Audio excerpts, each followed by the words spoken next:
जय हिंद दोस्तों, मेरे चैनल डिफेंस डिस्कशन में आप सभी का स्वागत है। अग्निवीर को लेकर हम बात करने वाले हैं। दरअसल नेपाल के गोरखा सैनिकों की 2021 के बाद से भर्ती नहीं हुई है और हाल ही में एक रिपोर्ट सामने आई जो ये बता रही है कि चीन लगातार इस कोशिश में है कि वो अग्निवीरों को पीएलए के अंदर शामिल करे। खबरें यहाँ तक हैं कि 3 ब्रिगेड वो गोरखा सैनिकों के तैयार करना चाहता है। भारत एक तरफ गोरखाओं की भर्ती के लिए तैयार नहीं है, गोरखा अग्निवीर के लिए तैयार नहीं है। दूसरी तरफ चीन जो है वो नेपाली सैनिकों को अपनी सेना में भर्ती करना चाहता है। अग्निवीर स्कीम का क्या फ्यूचर है और बिना गोरखा के गोरखा रेजिमेंट का क्या फ्यूचर है, कुछ ऐसे सवाल जिनका जवाब तलाशेंगे। जाने माने डिफेंस एक्सपर्ट के पास हम चल रहे हैं, कर्नल JS सोडी। सुनते हैं सर क्या कुछ कह रहे हैं। अजय जी, जो अंग्रेजों ने हम पे राज किया वो गलत तो था, लेकिन उसकी एक जो उन्होंने सही चीज पहचानी, सही नब्ज पहचानी, वो थी रेजिमेंटेशन। जो कि उन्होंने, जो हमारे अलग अलग जगह पे सेनाएं थी, चाहे मराठों की चाहे सिखों की, उनको उन्होंने रेजिमेंटेशन के रूप में सेना में भर्ती करना शुरू किया, क्योंकि अंग्रेजों ने रियलाइज किया कि जो ये रेजिमेंटेशन होती है, जो जगह, जो लोग एक जगह से आते हैं, कॉमन बैकग्राउंड होता है, उससे जो कॉम्बैट पोटेंशियल होता है वो बहुत ज्यादा बढ़ जाता है। और ये कई दशकों तक ये इंप्लीमेंट हुआ और हमने देखा कि कोई भी जंग में जहां पे भारतीय सेना को पूरी खुली छूट दी गई, वहां पे भारतीय सेना कभी हारी नहीं, हमेशा विजय होके ही निकली है।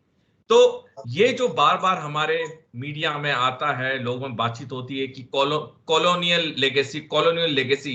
हाँ जी, कॉलोनियल लेगेसी गलत है, अंग्रेजों की तकरीबन हर बात गलत है, लेकिन कुछ जो अच्छाई है वो उसमें से एक है ये रेजिमेंटेशन। अब इस रेजिमेंटेशन की वजह से हमने देखा है, चाहे इन्फेंट्री की रेजिमेंट्स हो, चाहे आर्मर्ड की हो, चाहे आर्टिलरी की हो, चाहे इंजीनियर्स की हो, जहां जहां पे ये रेजिमेंटेशन है वहां के सैनिकों में जज्बा बहुत ज्यादा होता है, जोश बहुत ज्यादा होता है। उसका एक मैं छोटा कारण बताना चाहूंगा। देखिए, जिस परिवार में एक आदमी उस बटालियन या रेजिमेंट में जाता है, पूरी सेवा करता है, और बाद में उसका बेटा वहां पे जाके वहीं पे सेवा करता है, तो जब वो बेटा वहां नौकरी के लिए जाता है, उसमें एक जोश होता है, एक अलग उसमें जज्बा होता है कि ये मेरे पिताजी ने यहाँ पे नौकरी की थी और मैं कभी भी उनका नाम खराब नहीं करूंगा। या मैं मराठा रेजिमेंट का हूं, मैं मराठा हूं, मैं कभी मराठों का नाम कभी खराब नहीं करूंगा। मैं सिख लाइट रेजिमेंट का हूं, मैं इस जगह से आता हूं, मैं कभी सिख लाइट इन्फेंट्री का नाम बर्बाद नहीं करूंगा। तो ये जो चीजें, ये अहम भूमिका निभाती हैं रेजिमेंटेशन में, लोगों को इकट्ठे होने में और लड़ाई के वक्त अच्छा प्रदर्शन करने में। अब ये, जब ये अग्निपथ स्कीम लॉन्च हुई 14 जून 2022 को, उसके बाद से जैसे जैसे चीजें सामने निकलती रही, ये भी निकला कि शायद रेजिमेंटेशन खत्म हो जाएगी, क्योंकि ऑल इंडिया ऑल क्लास पे ही रिक्रूटमेंट होगी। और जो हमारी प्योर ये रेजिमेंट थी, रेजिमेंटेशन पे जो आर्टिलरी में, आर्मर्ड में, इन्फेंट्री में, इंजीनियर में, वो सब खत्म हो जाएंगी। उसमें ऑल इंडिया ऑल क्लास पे ही एंट्री होंगी, क्योंकि ऑल इंडिया ऑल क्लास का हमने 1947 आजादी के बाद हमने ये फैसला किया कि अब जो भी नई रेजिमेंट रेज होंगी वो ऑल इंडिया ऑल क्लास में होंगी, लेकिन जो पहले की चल रही हैं वो वैसी चलेंगी। और ये डिसीजन बिल्कुल सही है और मैं इस डिसीजन से बिल्कुल सहमत हूं। लेकिन जो पहले की रेजिमेंट्स में अगर रेजिमेंटेशन खत्म हो जाएगा, तो जो उनमें कॉम्बैट एफिशिएंसी है उसमें फर्क जरूर पड़ेगा। और ये जो अभी इसको अगर हम गोरखा राइफल्स के साथ अगर हम कनेक्ट करें, तो आज की तारीख में भारतीय सेना में 38 गोरखा राइफल्स की बटालियंस हैं, जिसमें किसी भी वक्त तकरीबन 32,000 के करीब गोरखा सेवा करते हैं। और ये 38 गोरखा राइफल बटालियंस की ये पूरी जो भर्ती होके इनमें जाते हैं जी। अब जब ये अग्निपथ अनाउंस हुई तो नेपाल सरकार ने इस पे ऑब्जेक्शन उठाया, क्योंकि उन्होंने कहा कि दिसंबर 1947 में एक ट्राई पार्टीट एग्रीमेंट हुआ था अंग्रेजों के बीच, भारत और नेपाल के बीच, कि जो भी गुरखे लिए जाएंगे वो कुछ ब्रिटिश सेना में जाएंगे, कुछ भारतीय सेना में जाएंगे, और जो उनकी सर्विस होगी वो पूरी होगी। अभी ये जो ठीक। अग्निपथ थी, ये 1947 के दिसंबर के ट्राईपार्टाइट एग्रीमेंट के बिल्कुल अलग थी। उसकी वजह से ओके। नेपाल सरकार ने फैसला किया कि हम अपने गोरखा सैनिक भारतीय सेना में नहीं भेजेंगे। अब आज की तारीख में 14,000 के करीब डेफिशिएंसी है नेपाली गुरखों की हमारी 38 बटालियन में। क्योंकि जो हमारी ठीक। 38 गुरखा राइफल्स की बटालियन है, उसमें 60-40% रेशो फॉलो होता है। 60% लोग होते हैं जो नेपाली गुरखा होते हैं, 40% लोग ठीक। होते हैं भारत के गुरखा होते हैं, दार्जिलिंग वाले इलाके से। तो अब ओके। 14,000 की डेफिशिएंसी ऑलरेडी हमारे 38 गुरखा राइफल्स बटालियन में। लेकिन इससे भी जो चौंकाने वाली बात है वो ये है कि जो खबरें आ रही हैं मीडिया में कि चीन 2 डिवीजन रेस कर रहा है नेपाली गुरखों के साथ। अभी कहीं पे इसकी पुष्टि नहीं हुई है, लेकिन मीडिया में कई जगह खबरें हैं। चीन ने इसका औपचारिक तौर से ऐलान नहीं किया है, ना ही नेपाल के सरकार ने ऐलान किया है।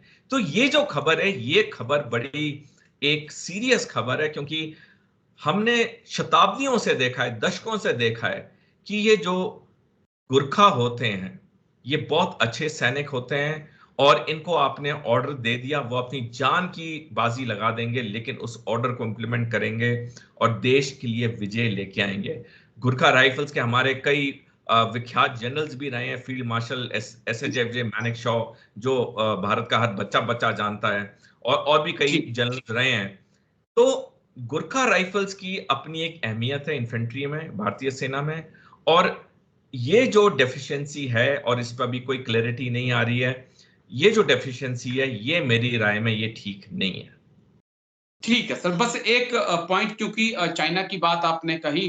चाइना, काफी ऐसी खबरें हैं, हालांकि चाइना ने कबूला नहीं है, लेकिन हाल में 2-3 खबरें आई थी कि एक चाइना के मेजर जनरल रैंक के अधिकारी ने बकायदा उनके रिक्रूटिंग सेंटर का दौरा किया था। दूसरा, एक आर्मी ऑफिसर, PLA के आर्मी ऑफिसर जो थे, वो उनका जहां पर गोरिल्ला वॉरफेयर का ट्रेनिंग सेंटर, वहां पर भी वो गए थे देखने समझने के लिए कि कैसे वो ट्रेनिंग करते हैं। बस एक आखिरी पॉइंट सर जो बड़ा इंटरेस्टिंग है, भारत के लिहाज से कर्नल सोडी सर अग्निवीर की योजना को कैसे देखते हैं? कितना इसके अंदर चेंजेस की जरूरत है, या फिर ये कहें कि जो है वो बहुत अच्छा है, काफी बढ़िया है और ऐसे चलने देना चाहिए?